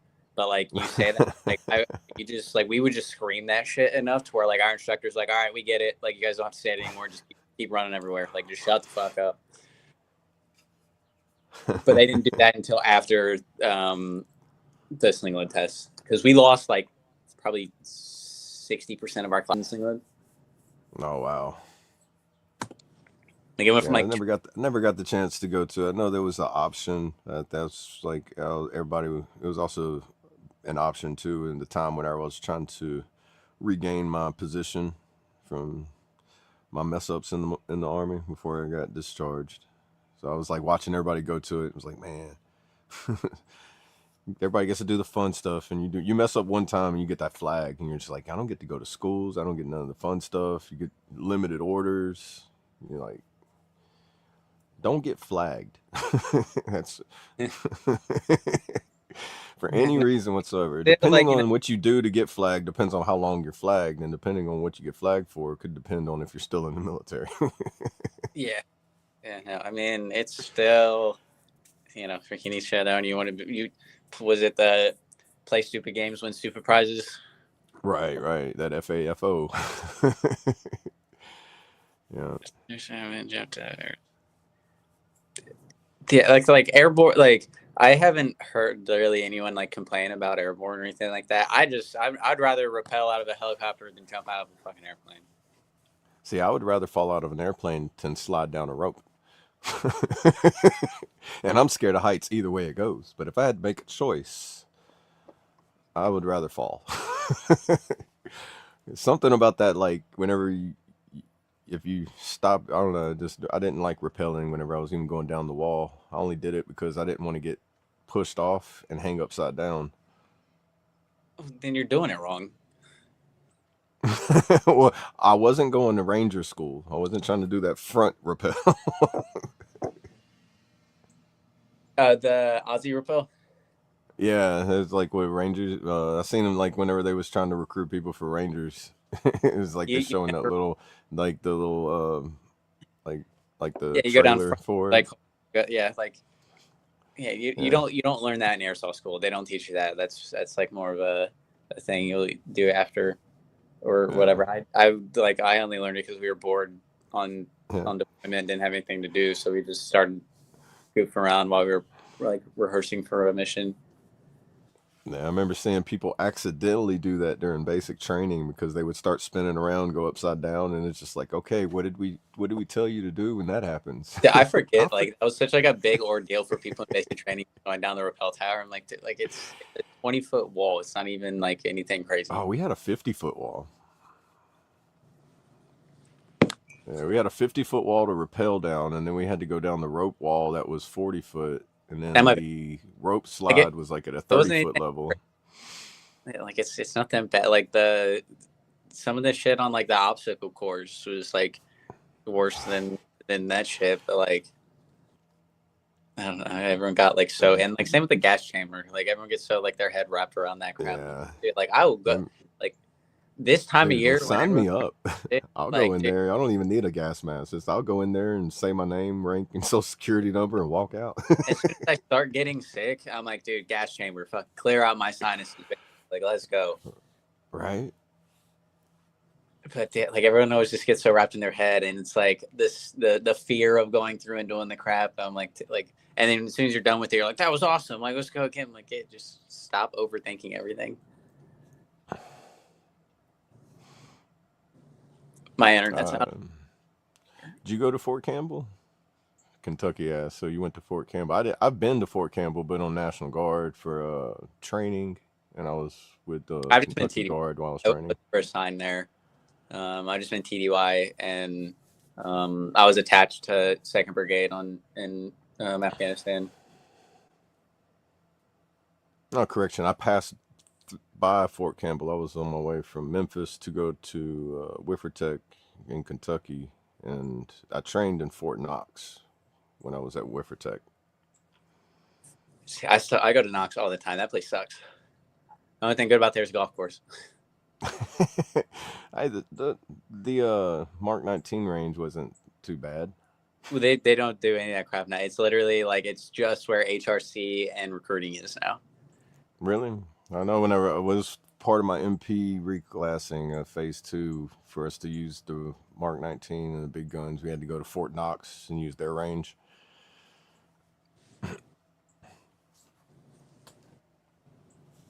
Is that where you did? Because I know there used to be like AIT there. No, I didn't do AIT there. It was for my reclass in the Guard. I did the first phase here at Camp Cook and Camp Beauregard. And then my second phase, because I got injured during that one, so I had to wait a year to go finish phase 2. And then they said I could go to, I can't remember. It was either Greenville, Kentucky, or somewhere else. I chose to go to Kentucky. It was a place called Wendell H. Ford Training Center. Okay. That's why it's just like an acronym called Wiffertech. Everybody called it Wiffertech because the acronym looked like if you said the letters, it's like Wiffertech. I was like, Kentucky's an interesting place. And I still, because that's where like all of my schools and stuff that I do now, because that's where Wendell H. Ford. Recruiting is at Knox. So like where I did like SLC and HCRC and all that fun stuff is at Knox now. It was a nice place. It was more like a gentleman's course when I went there because it was like no formations, nothing. It was like, all right, we're going to show up for class. The only time we showed up for formations was like whenever we was doing like certain training events. Man, they had a really good vehicle land nav course. I really enjoyed that, even though I had my ass handed to me like 90% of the time I was on there. You said vehicle land nav course? Yeah, vehicle in nav. The fuck? Well, it's like where you What the heck ride in is a convoys and you go like in a simulated like desert area or like a simulated village, and you're going from like you're setting up traffic control points. You're going to check out like possible like ambush routes, like simulated getting ambushed, IEDs, recovery missions, vehicle recovery. You know, the whole nine. It was like, man, I've never been through so much intense training in my life where I was like, you guys are really, really making me feel like I don't know what I'm doing here. But by the end of it, I was like, I know what not to do. That was one thing. It was real fun though. It was a huge place though. Reminded me of like if you took certain areas around here and just took the trees out. Like here, we got tons of pine trees that it's got like more like jungle warfare around here. That's just Louisiana in general. Yeah, I mean we have Tigerland, which is supposed to simulate what it's like in Vietnam. So I've never been there, but when they reopened it, I was like, I kind of want to go see it, but I don't like going to Fort Polk. I think that's just I've the never been to normal Polk. military army I got thing. out of doing that whole like what is it people go and do there like the like JRTC or whatever the heck it is. Yeah, they got a ROTC thing there. It's like well, a lot of people go like the units stuff do that before deployment, but like I got out of doing that, and same with like NTC. Like whenever I showed up to my units to deploy, they already did that stuff. So like I just showed up and then deployed. So like I got out of doing all that fun stuff, but I never went to Polk. Glad I never have with how much I hear people like hating on that place. Yeah, I know people that said that they put like all the, you get your wish list of places to go, and they choose three places, and then all of a sudden they're like, Fort Polk. Why am I going? I didn't choose Fort Polk, and they're like, sorry, you're going to Fort Polk, and they're like, it wasn't even on my choice. Well, I mean, I got Fort Drum, and that definitely wasn't one of my fucking choices. And it's like the wish list does not mean you're going to get any of them, from what I hear. And I've also noticed I mean, too, like people that lived in Louisiana, they wouldn't send them to Fort Polk. They'd send them somewhere else because like it's so close, I guess, to home, and AWOL would be too easy for them. I mean, they started doing a thing like before I left NPS recruiting, where like one of your incentives for your enlistment is actually picking your first duty station, like locked in of where you want to go. I was like, Okay. that was a thing. Like, but yeah, like actually, like I want to go to Campbell as my first duty station, and if it's on your like as an incentive, like you can pick that as your incentive of like going. Okay. I was like, I wish because I would not have picked Fort Drum. Where is Drum at? I can't remember. Upstate New York. Okay. It's like an man, hour it's cold north up of there, Syracuse. huh? Yeah, it's like an hour north of Syracuse, like 30 minutes south of the border. But like, yeah, like the lake effect snow and everything that comes across, like it's bad. But like if Fort Drum was like 15 miles south, where like there's a big ski resort and stuff called Tug Hill, like that place gets annihilated by lake effect. Wow, man. So like Drum would get like a foot or so, and it's still a lot. But like Tug Hill would get like 3 to 4 feet or something like that. It could be like no snow whatsoever and like whiteout conditions down there. So like luckily it wasn't that bad. But yeah, no, I would not have picked that. But I mean, if it wasn't for that, I mean, I wouldn't have met cold. I wouldn't have done a whole lot of crap. So it is what it is, I guess. I bet you got some good like cold weather gear, right? Like I've heard people talk like when they got stationed in Alaska, they got like cold weather gear that was Yeah, we weren't out allowed of to this fucking world. use it though. Like See, we that's would get the it. bad thing. No, we would get it, but like they would like actually like say like, hey, like the uniform for this day is like like just like your uniform or like the Yeah. level 3 or whatever, like like top and bottom, and then like your silks, and then it's like if you get cold, go shovel snow so you can warm up. I was like, that's not the way it's supposed to go. But like, yeah, if you start getting cold, you better grab a shovel and start shoveling to Right. warm yourself up. But it was like you're dictated on what you could wear. Like the big like marshmallow suit, I think we only wore once, and it was when we were out at like an ASV range, and we got like a blizzard came through while we were out there and got snowed in for like 2 days, and then they're like, we're not moving, like you guys can like wear that. So we're all just like sitting there cold as shit, like actually wearing that gear. And yeah, but like yeah, we were like never allowed to wear it. Oh, see, Kentucky guys. I was there. I was at Wiffer Tech. I think it was sometime in 2013 is when I went.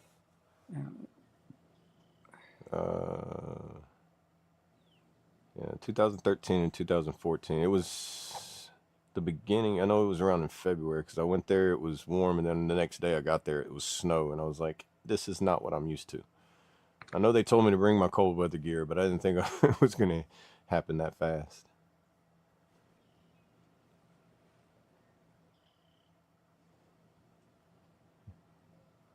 Yeah, I can't remember the names of my instructors, but they was the one they.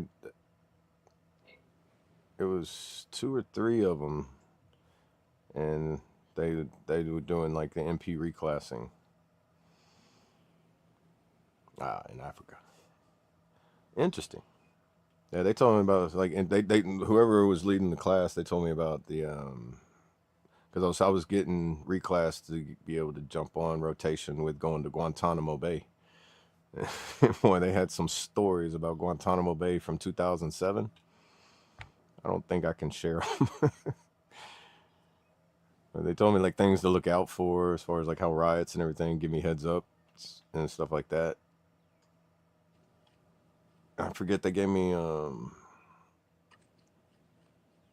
was a movie that's based on being over working in Guantanamo Bay. I think it was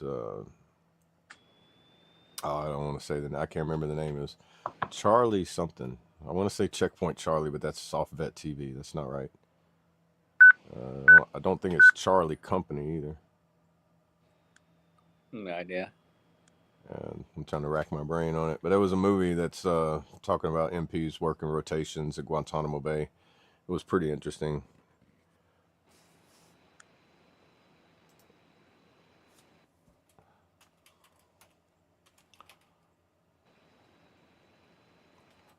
Stupid internet in my office. No. No, it's not called Charlie Company. Charlie Company is a Vietnam historical 11th century Vietnam.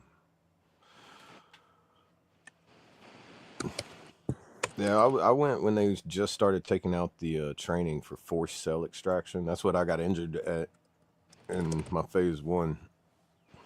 And no, they didn't do the pepper spraying or the tasing through it. It wasn't part of the schooling. One guy got an option to do it voluntarily, but you wouldn't get a certificate for it. And if you got injured during the process, you wouldn't get any kind of medical assistance because you wasn't a part of the required course. And then it was all based in the unit at unit level to get your certifications. Yeah, I've gotten OC sprayed once, and I think I've done the taser like 10 times.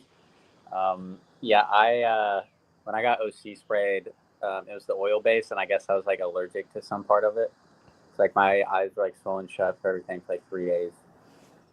So even when I was like on patrol and stuff, I wouldn't draw it, and I'd tell like my guys, like, if you ever OC someone, like, I'm not getting out of the car.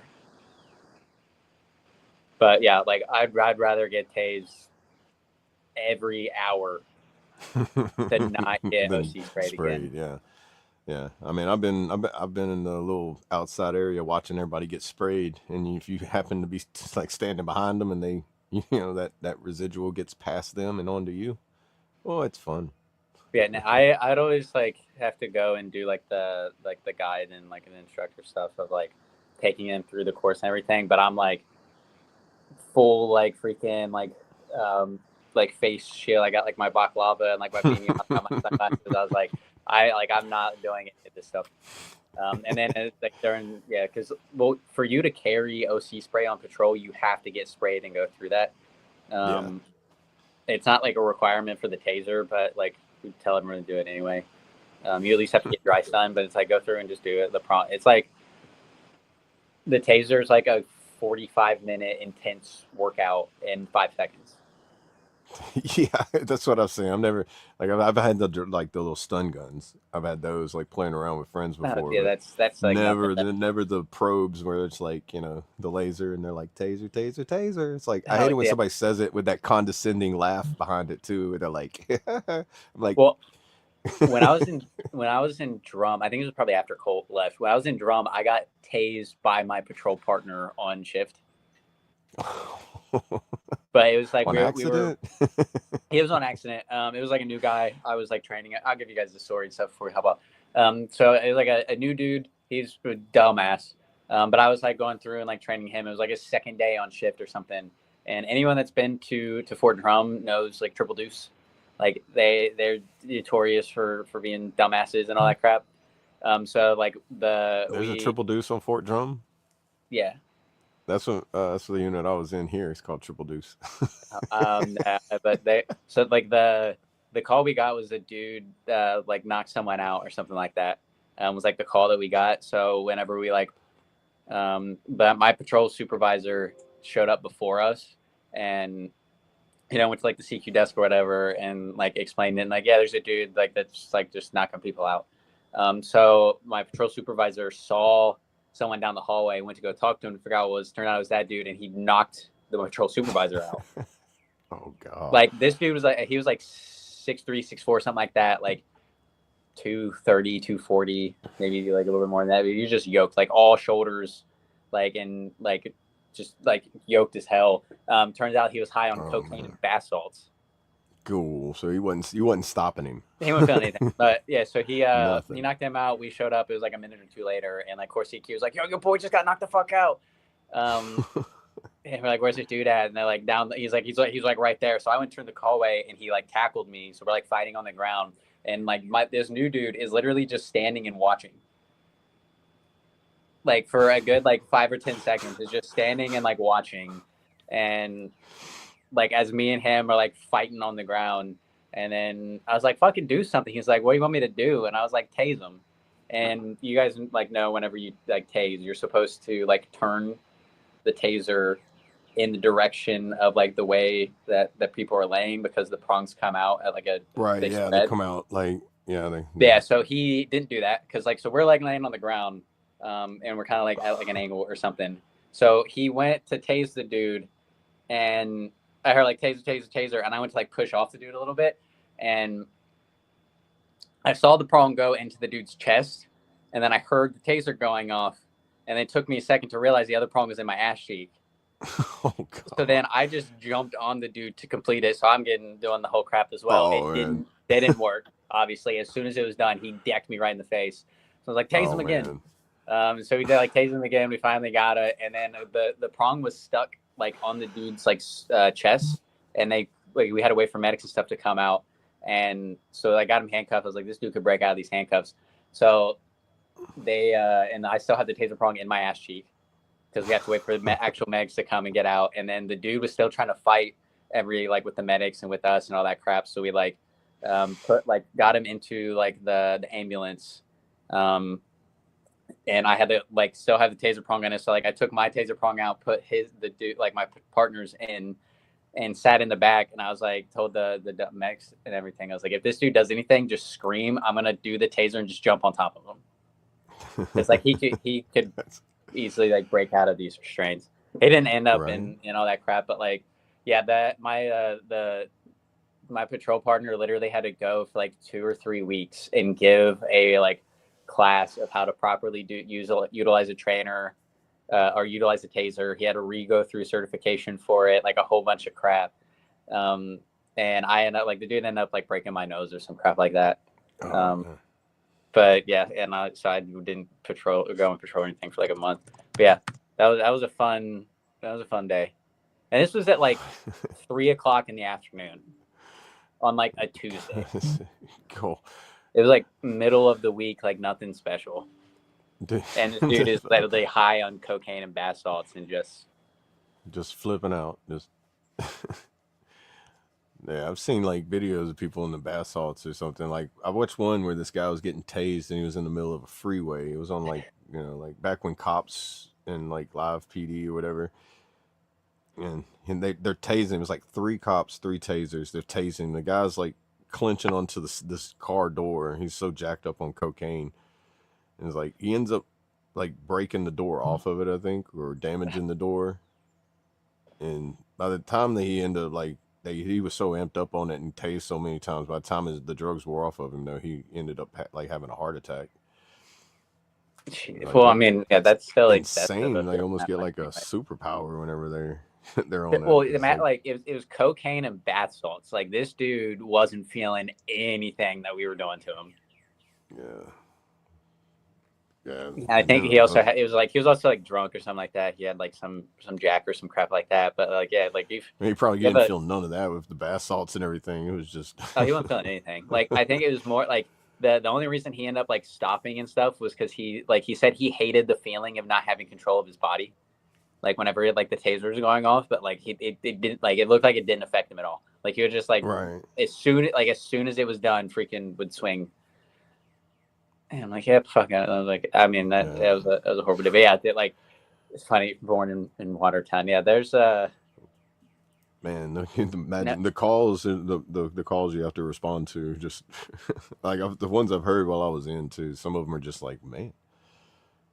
I mean, I responded to a lot more like crazy calls, like when I was in Bliss, but that was just because I was there during COVID, and nobody worked for like 5 months or something like that realistically. So like we would send an accountability text at 5 o'clock in the morning every day, but like everyone would wake up and just get blackout drunk and climb their buildings and do a whole bunch of stupid stuff. Like in New York, it was more of like during the winter, like, you know, people would do stupid crap of just like, you know, snowboarding off of the roof of their barracks into a snowbank and getting hurt, and then obviously just drunk soldiers. Like Texas, it was like shootings and stuff like that. Yeah, during that time of the lockdown, I bet everything got crazy. People getting cabin fever. I mean, you already get that experience sometimes just being like when they lock down a post. Some people can't handle the 24-hour lockdowns. Yeah, but it's like Fort Bliss is like it's literally a city. Like there's like Freedom Crossing. I don't know if anyone in the chat or anything. I've never been up there before. There's a Texas Roadhouse on post. Like there's everything that you need is on post. You don't really need to leave post to begin with. But if you do leave post, you're in the middle of El Paso. Like you're in the middle of a big ass city. Like there's something to do no matter what. Like Fort Drum, you have Watertown, which is like 15 minutes away. But there's like nothing to do around. So everyone just does stupid stuff because they like don't have anything to do. Like if you've ever been to like there's a whole little like outlet mall on Fort Bliss called like Freedom Crossing. It's like movie theater, Buffalo Wild Wings. At the time there was World of Beers, but I know they were shutting that down when I was leaving. But there was like 2 bars on post, like Texas Roadhouse, a movie theater, Buffalo Wild Wings, Chipotle, like everything was on post. Oh wow, yeah. See, I've never been that far north. Actually, Kentucky's the highest north I've ever been. Well, I was talking about like that's in Fort Bliss. I've never been to like a military post that's actually had all that on there. Normally, it's just like Fort Bliss, the only Texas. thing that's had anything remotely like that would be like Fort Jackson, where they, you know, like having a movie theater or like a bowling alley or something like that. That was the closest I've seen anything like that. Well, I went from like Fort Drum, like you have a Burger King. That's it. Like there's nothing on post. Yeah, I remember like Burger King on Fort Jackson. Like the movie theater, you go to the mall in Watertown, but like in Texas, like everything was on post. Like you didn't really have to leave post that much. Like I know they were in talks. I don't think they ended up doing it, like building like a Cane's or a Chick-fil-A on post.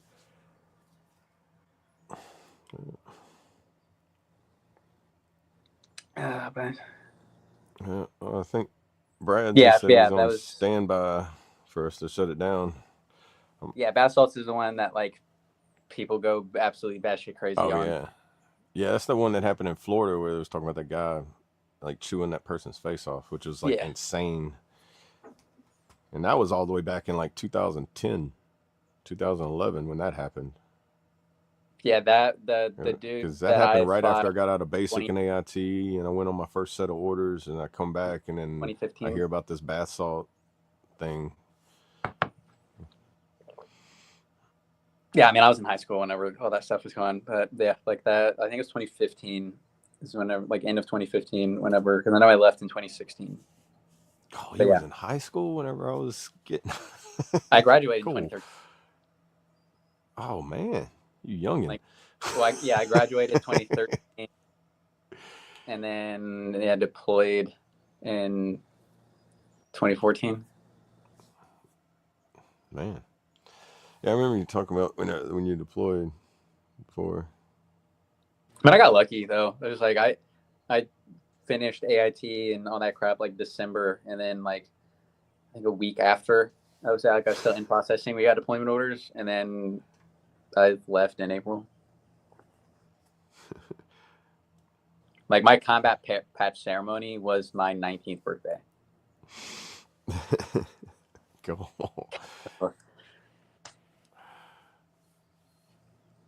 Yeah, no, I'll be 31 this year. Whew, man.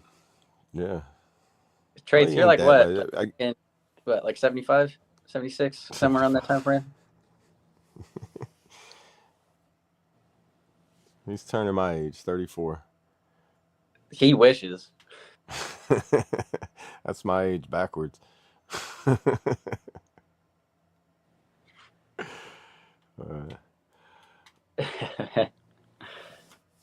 Well, I'm about ready to shut it down now, man.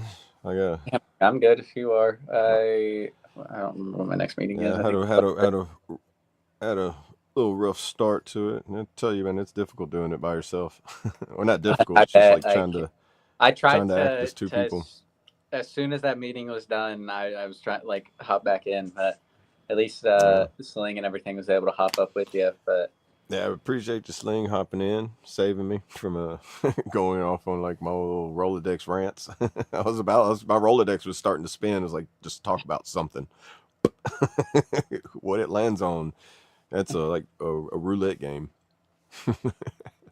oh, finally my internet and my station's back on. What was I gonna do before? Yeah, we can go ahead and shut it down and everything if you want. All right, you want to handle the prayer? I can. Give me a second.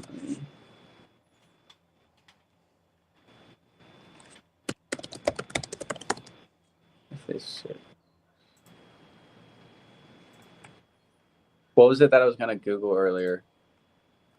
Oh, I cannot remember. The only thing I Googled earlier was AFib, because praying for you, Kentucky, on the AFib. Hopefully they can get that regulated out for you.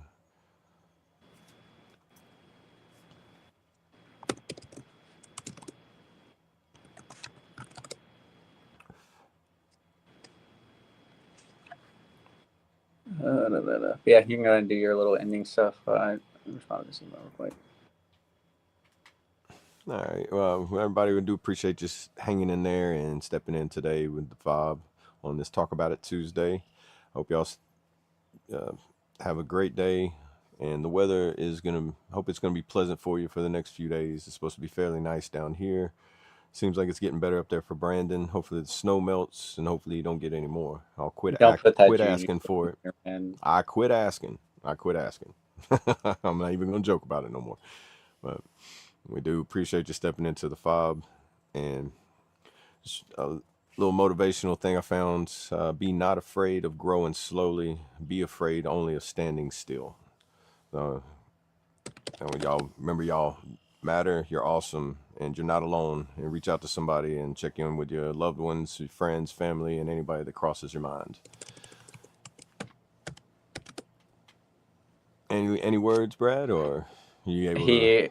I don't know if you guys can hear me. When he hopped back up, he's muted. I don't know if he's got the echo. Can y'all hear me? He's gonna be able to. There you go. No echo either. That's perfect. Can y'all hear me?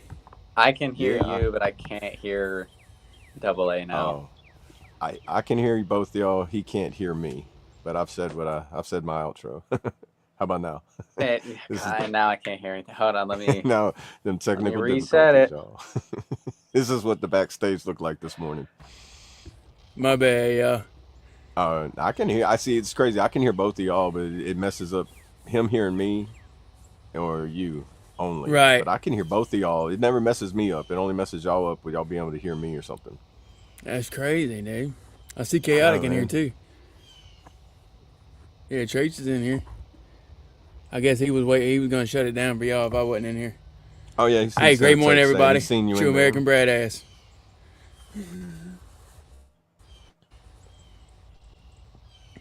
Yeah, whenever, dude. Don't let me slow you down. Oh yeah, Brandon was gonna handle the prayer. I said my little out already, and then you popped in. Yeah, is he coming Left him back? with. I think he was gonna try to, cause like he lost. He wasn't able to hear me anymore. Got you. Yeah, sorry about all the technical difficulties, guys. We doing the best we can, bearing with what we can. Yeah, working remote on a remote server. Yeah, just working remote, but we still showing up. That's the big thing. Right. There he is. All right, there we go. There Can you you hear? go. Yeah, I see. I can hear y'all either way it goes. It's only you or him that either have a problem I hear you. with me. I don't. Okay, yep. But you can hear me now, Double A? Yeah, I can hear you. I could Okay, hear you I can before hear too. you You now. just I couldn't don't. hear me. Yeah, I don't know. It was the opposite thing last time. There we go. But yeah, because whenever we had the shit on I forget what day it was, but it was I could hear we could both hear you, but we couldn't hear each other. And Right. now it's you can hear Right. Okay. like that. As Yeah, long as it's it's so working, weird dude. how it works. It's working Yeah. now, but I don't know. It might just be because like you're on your phone or something right now, and StreamYard's like only one person is allowed to be on their phone. Right. And Maybe. dude, if this proves we're not AI because AI wouldn't do this. Exactly. Exactly, It's dude. like AI. Real as it gets Could you right here. imagine AI faking a technical difficulty just so it could be like, I don't want them to know. That would be Yeah, the right. You ultimate know what I Terminator mean? trick, you know? Yep. I'm getting ready to go for my ruck, boys. How There you far are you go. going There you today? go. Shit, right at 4 miles, probably. Heck yeah. Oh, you're doing it this early? Get it in while I can, brother. Yeah. Since you want to say the ruck, here's another little motivational thing. If there's no struggle, there is no progress. Facts. Facts, y'all. Day 17, y'all. Day 17 of 28 today. Rocking, man. It's amazing. I think I still need to do a couple more miles to catch back up for the 3.5 I each got day. you. Like I think last time I looked, I'm at 63 out of 100, dude. So, There you go. I have to go and look. I think I'm probably around like the 50, like high 50s maybe, yeah. or take like maybe like mid to high 50s, but not anywhere close to what I want to be. That's understandable, dude. You still rocking. You still active duty and all that shit. Oh yeah, and it's also freaking this whole new first sergeant and Yeah, going to Pittsburgh and all that stuff. right. But I'll catch back up. I'm not gonna lie. Like yesterday, I didn't do anything. I stayed in my bed the entire day. Right. Like I was like, this is a rest day. Like the federal holiday. I'm taking a day off. I played NASCAR 26 like half the day. Like I just chilled and relaxed. There you go. Gave the body a break for a little bit, but Mile marker 23. I see you trading. Yeah. If Danielle is or Daniel is still in here, ask real quick. What's her MOS? I was mechanic 91 Bravo. If y'all want to say 68 before we whiskey. leave. Combat medic. I don't even see that. I joined as an MP 31 Bravo, and then I reclassed to recruiter. It was at the time 79 Romeo. Now it's 42 Tango. I switched all that fun stuff, but yes, I'm a recruiter now. Swag. Yes, sir. And I was also military police. I had a little taste of that to realize I like being a mechanic more. I like what I do now. Like I like doing the medical recruiting aspect of it. Aviation ordnance. That's one of our other hosts, y'all. Mr. Traits. Aviation. What's your little slogan thing that you say, Traits? If you, what was it? If you ain't whatever. IYAYAS. No, if you ain't ordinance. If you IYAOYAS. did or something like If that. you ain't ordinance, you ain't shit. Yeah. Yeah, I think I said it right for him. I was probably that. Yeah, 91 Yes, Bravo is sir. Hey, mechanic will be a mechanic. That's part of the ordnance corps. So Right. I agree with you there. I don't know if y'all can see it or not. Is it Yeah. backwards? No, no, no, it's right. it's right on mine. Yeah, combat medic. There you Is that go. your basic? Is that your basic training And it, tattoo? yep. And then gone but not forgotten. There you go. You know what I mean? Oh, have I ever showed y'all this one? I've seen it. Is that like the ambigrams where you can flip it Yep. over and it's got like it says one thing? That's veteran. Okay, I Okay. see it. Combat. Combat. Okay. Yeah. Can you read it? Yeah, Yeah. actually, I know. And now that you said, yeah, I can tell now. Yeah, that's dope. Yeah. Yeah, combat veteran, bro. And like yeah, I like the way they do ambigrams like that, where it's like it's almost like hieroglyphics in a way. Like you Right. Out gotta of the pay woods. What's attention up? to it to see it. You know. Yep. And it portrays a message for sure. Like life over death. Sure. That's one of my favorite ambigrams. Yeah. Yeah. Appreciate that, out the woods. Yeah. I've already said my closing. If y'all want to throw one in before as we go out, because I'm about to have to make a bathroom break here in a little bit. Oh, You Jesus cut out and faith. That's pretty cool. Is that you traits? cut out on my audio for a second. What'd you say? I was saying, whenever y'all want to do y'all's outro, I'm gonna have to step out here in a minute, take a bathroom break. Oh, you're good. Let's shut her down, dude. Yeah. You want to go ahead and do your little closing, or you want me to go? Oh, yeah. I'll Well, I know you already did. I was restart talking it. Brad. Yeah, I'll do it again, just so it's not like so broken up. I do You're good. appreciate y'all coming in. I am Double A, and always remember that you matter, you're loved, and you're not alone. Reach out to someone that if they're just crossing your mind.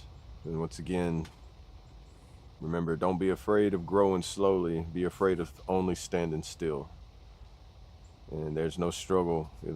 If there's no struggle, there's no purpose. Much love. Facts. Yes, sir. I'll go ahead You and want go to real quick. Yeah, real quick, guys. Go ahead and smash that like button. We appreciate all love and support over here on the F.O.B, the Forward Operating Broadcast, where we regroup, resupply, recalibrate every Monday through Friday, 8 a.m. Central, 9 a.m. Eastern, to better equip you to continue your mission or Charlie Mike. Remember, you do matter, you are enough, and you are loved. If you're struggling, don't be afraid to reach out to any of us on the panel. Hop in that Discord, or if you think you know someone who's struggling, don't be afraid to reach out to them via voice text or text message. Sometimes hearing the voice is that much better. So, yeah, just reach out, guys, and I want to leave y'all with a little motivation. You can blend in or you can break out. You can remember, comfort whispers, discipline roars. The easy road costs you everything your way. Every excuse you make builds a cage. Choose your way. Stay motivated, stay hydrated, talk about it, and have a tenacious Tuesday. Hook. Cool. Ooh, heck yeah. Yeah, appreciate y'all hopping up, joining us. I know it was kind of a weird thing today with it pretty much just being Double A for a little bit, with us having to bounce and all that fun stuff. But I appreciate y'all. Again, don't be afraid to reach out to any one of us. Even the freaking little filter stuff. Yeah, don't be afraid to reach out to us. Hit me up anytime, give me a call, shoot me a message. Discord, I'm pretty easy to find. On Facebook, a pretty unique name. But yeah, like, don't be afraid to talk about it. Like, if you just want to get shit off your chest, give me a call. Like, I'll listen. I might talk some shit here and there, all that fun stuff. But Like that. Don't be afraid to talk about it. Get it off your chest. Reach out to any one of us, and we'll do what we can for you. We appreciate y'all.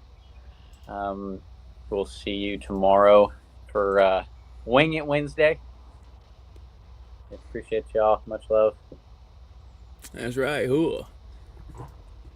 You want to do the prayer or you want me to do it? You got it. All right. Heavenly Father, we appreciate you allowing us to hop up and be a part of the channel. I appreciate everyone in chat. I appreciate for another day of allowing us to grow closer to you. Lord, I just pray you help out anybody in chat that's struggling, anyone dealing with any health issues, any mental issues, anything like that people are dealing with. To allow you to put your healing hand on everybody and allow us to grow ever closer to you. Appreciate another day on this earth. And we say all this in your holy name. Amen. I pledge allegiance to the flag of the United States of America and to the republic for which it stands, one nation, under God, indivisible, with liberty and justice for all. They will not break our country's strength. They will not take our nation's freedom. Let the people say